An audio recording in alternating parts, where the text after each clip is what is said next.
Hello friends, welcome again your YouTube channel GK by Jyotika.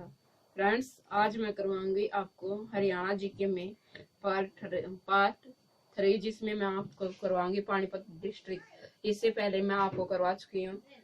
इससे पहले मैं आपको गुड़गांव डिस्ट्रिक्ट, झज्जर डिस्ट्रिक्ट करवा चुकी हूँ और आज मैं करवाऊंगी आपको पानीपत डिस्ट्रिक्ट। चलिए स्टार्ट करते हैं। हमारा आज का टॉपिक है Panipat district. Panipat Panipat district Panipat district Panipat district. पहले बात करते हैं हम पानीपत। पानीपत का प्राचीन नाम क्या है? पानीपत पानीपत पानीपत का प्राचीन नाम क्या है? पानीपत का प्राचीन नाम रहेगा आपका पन पानीपत का प्राचीन नाम रहेगा आपका पनपत। अब बात करते हैं पानीपत का उपनाम। पानीपत का उपनाम है आपका बुनकरों का शहर। पानीपत का प्राचीन नाम है आपका पनपत और पानीपत का उपनाम आपका बुनकरों का शहर। अब बात करते हैं पानीपत की स्थापना। स्थापना हुई पानीपत की 1 नवंबर 1989 को। पानीपत डिस्ट्रिक्ट एक डिस्ट्रिक्ट के रूप में अस्तित्व में सामने आया 1 नवंबर 1989। अब बात करते हैं पानीपत के एरिया की। 1268 वर्ग किलोमीटर आपका 1268 वर्ग किलोमीटर आपके पानीपत का क्षेत्रफल है। अब बात करते हैं स्थापना। पानीपत की स्थापना किसके द्वारा की गई और किसके नाम पर की गई? तो पानीपत की स्थापना महाराजा दंडवती के द्वारा महर्षि पाणिनि ऋषि के नाम पर की गई। पाणिनि ऋषि के नाम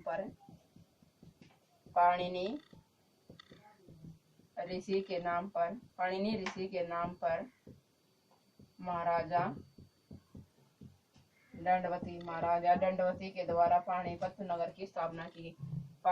पाणिनि ऋषि के नाम पर महाराजा दंडवती के द्वारा पानीपत नगर की स्थापना की गई। के द्वारा आपकी पानीपत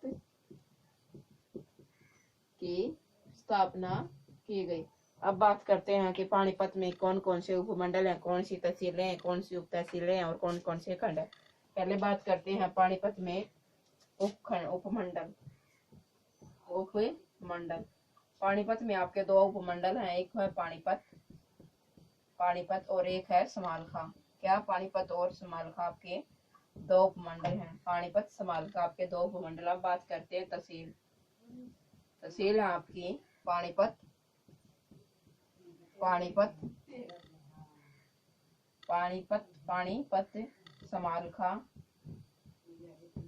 समालखा सनौली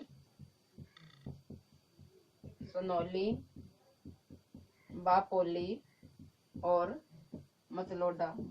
और मतलोडा आपकी तहसीलें हैं। तहसील आपकी पानीपत, समालखा, सनौली, बापोली और मतलोडा आपकी प्रमुख तहसीलें हैं।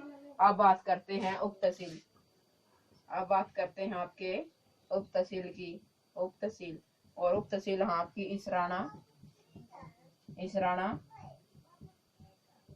मतलोडा आपकी उप तहसीलें हैं। अब बात करते हैं आपकी खंड है पानीपत के।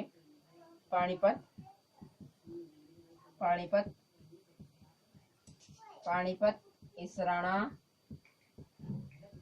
मतलोडा मतलोडा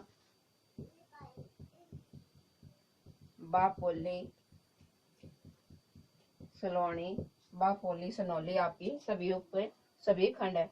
एक बार फिर से देखिए। पानीपत नगर की स्थापना किसके द्वारा की गई? पानीपत का प्राचीन नाम आपका पनपत। पानीपत का उपनाम है आपका बुनकरों का शहर। पानीपत का उपनाम है। और पानीपत की स्थापना कब की गई? 1 नवंबर 1989 को पानीपत डिस्ट्रिक्ट की स्थापना की गई। क्षेत्रफल है 1268 वर्ग किलोमीटर। पानीपत जिले का क्षेत्रफल है। स्थापना किसके द्वारा की गई? पाणिनि ऋषि के नाम पर महाराजा दंडवती के द्वारा पानीपत की स्थापना की गई। अब बात करते हैं उपमंडल है पानीपत समालखा आपके 2 उपमंडल हैं। तहसील पानीपत, समालखा, सनौली, बाकोली, मतलोडा आपकी तहसील है और उप तहसील आपकी इसराना मतलोडा आपकी उप तहसील है।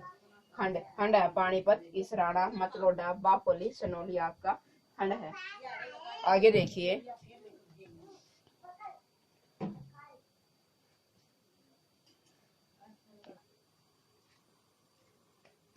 बात करते हैं अब पानीपत में स्थित प्रमुख कुछ स्थलों की। पहले बात करते हैं हम काबुली बाग मस्जिद। काबुली बाग मस्जिद आपको पता है कि पानीपत का प्रथम युद्ध 1526 में बाबर और इब्राहिम लोदी के बीच में हुआ था, जिसमें इब्राहिम लोदी की हार हुई थी और बाबर की जीत हुई थी।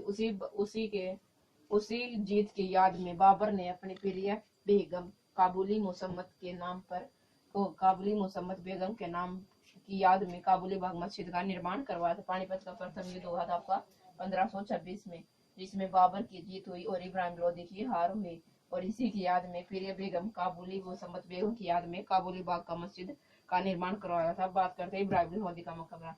इब्राहिम लोदी का 1526 की लड़ाई में हार हुई थी और इब्राहिम लोदी को पानीपत में दफनाया गया था। इसी कारण से पानीपत इब्राहिम लोदी का मकबरा भी आपका पानीपत में स्थित है। अब बात करते हैं बू अली कलंदर या इमाम अली कलंदर। 1857 की क्रांति का नेतृत्व 1857 की क्रांति का नेतृत्व पानीपत से बू अली सा कलंदर या इमाम अली कलंदर ने किया था। इनको पानीपत में दफनाया गया। आगे बात करते हैं सालारगंज। सालारगंज गेट का निर्माण राजा सालारगंज के द्वारा करवाया गया था। सालारगंज गेट का निर्माण किसके द्वारा करवाया गया? सालारगंज गेट का निर्माण राजा सालारगंज के नाम से करवाया गया, जो पानीपत में स्थित एक प्रमुख जगह है। अब बात करते हैं देवी तालाब मंदिर। देवी तालाब मंदिर का निर्माण किसने करवाया? देवी तालाब मंदिर का निर्माण करवाया था पानीपत के तीसरे युद्ध के बाद मराठा सरदार मंगल रघुनाथ के द्वारा देवी तालाब मंदिर का निर्माण करवाया गया था। अब बात करते हैं काला आम। काला आम पानीपत में स्थित एक प्रसिद्ध जगह है काला आम, जिसमें पानीपत के तीसरे युद्ध में मारे गए सैनिकों के लिए वार मेमोरियल बनाया जा रहा है। काला आम काबुली बाग मस्जिद, इब्राहिम लोदी का मकबरा, बू अली शाह कलंदर की मजार या दरगाह, सालारगंज गेट, देवी तालाब मंदिर या कालाम, ये थे पानीपत के इम्पोर्टेंट स्थल। अब बात करते हैं पानीपत में कुछ इम्पोर्टेंट संयंत्र।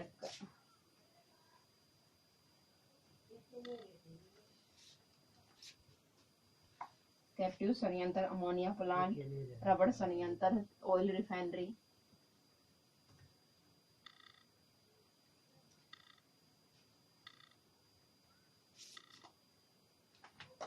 एशिया की सबसे बड़ी दूसरी तेल रिफाइनरी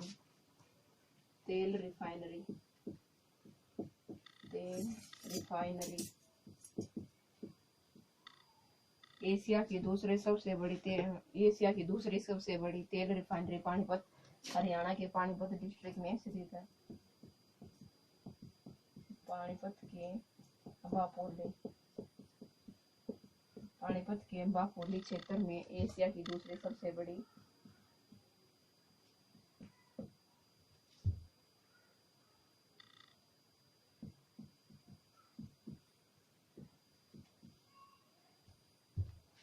और इस रिफाइनरी का निर्माण कब करवाया गया था? 1980 में इस रिफाइनरी का निर्माण करवाया गया था। और एशिया की दूसरी सबसे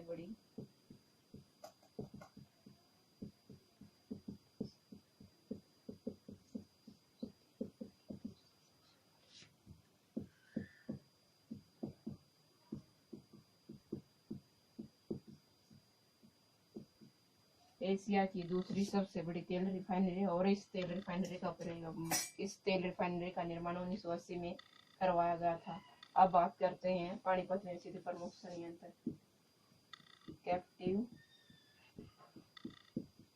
कैप्टिव संयंत्र, ammonia plant,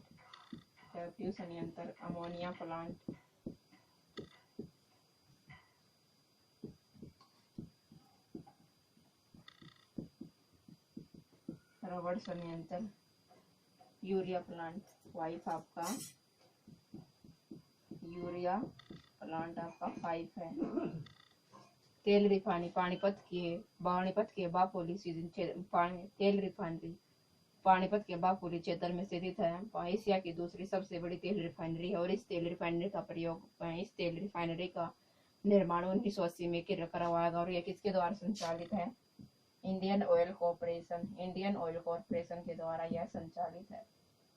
Indian oil corporation के द्वारा यह संचालित है। इंडियन ऑयल कॉरपोरेशन के द्वारा यह संचालित है। अब बात करते हैं पानीपत की बेटी बचाओ बेटी पढ़ाओ की ब्रांड एम्बेसडर। पानीपत की बेटी बचाओ बेटी पढ़ाओ की ब्रांड एम्बेसडर। पानीपत की बेटी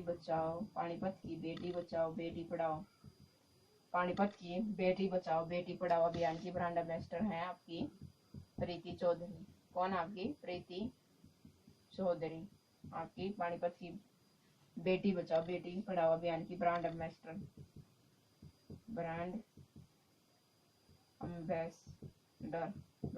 आपकी प्रीति चौधरी। ये था आपका पानीपत डिस्ट्रिक्ट, जिसमें मैंने आपके पानीपत के सभी इम्पोर्टेंट फैक्ट्स करवाए हैं। उसमें मैंने पानीपत के प्रमुख स्थलों के बारे में बताया है और उसका निर्माण कब हुआ, पानीपत में कितने खंड है, कितने उपमंडल, कितनी तहसीलें हैं, उसके बारे में डिटेल से बताया और पानीपत के प्रमुख स्थलों के बारे में बताया और पानीपत में स्थित तेल रिफाइनरी, कैप्टिव संयंत्र, यूरिया संयंत्र, अमोनिया प्लांट के बारे में बताया। आगे की आने वाली वीडियो में भी मैं आपको ऐसे ही हरियाणा के डिस्ट्रिक्ट वाइज करवाऊंगी, जिसमें आपको उस डिस्ट्रिक्ट के बारे में कंप्लीट नॉलेज मिलेगी। ज़्यादा से ज़्यादा वीडियो को लाइक कीजिए, शेयर कीजिए अपने फ्रेंड्स में, ताकि आने वाली वीडियो का बेनिफिट्स प्रत्येक स्टूडेंट्स को मिल सके और हरियाणा एसएससी के एग्जाम्स में मेरी द्वारा बनाई गई वीडियो उनके लिए हेल्पफुल साबित होगी। Thanks to all of you. Have a nice day. Good bye friends.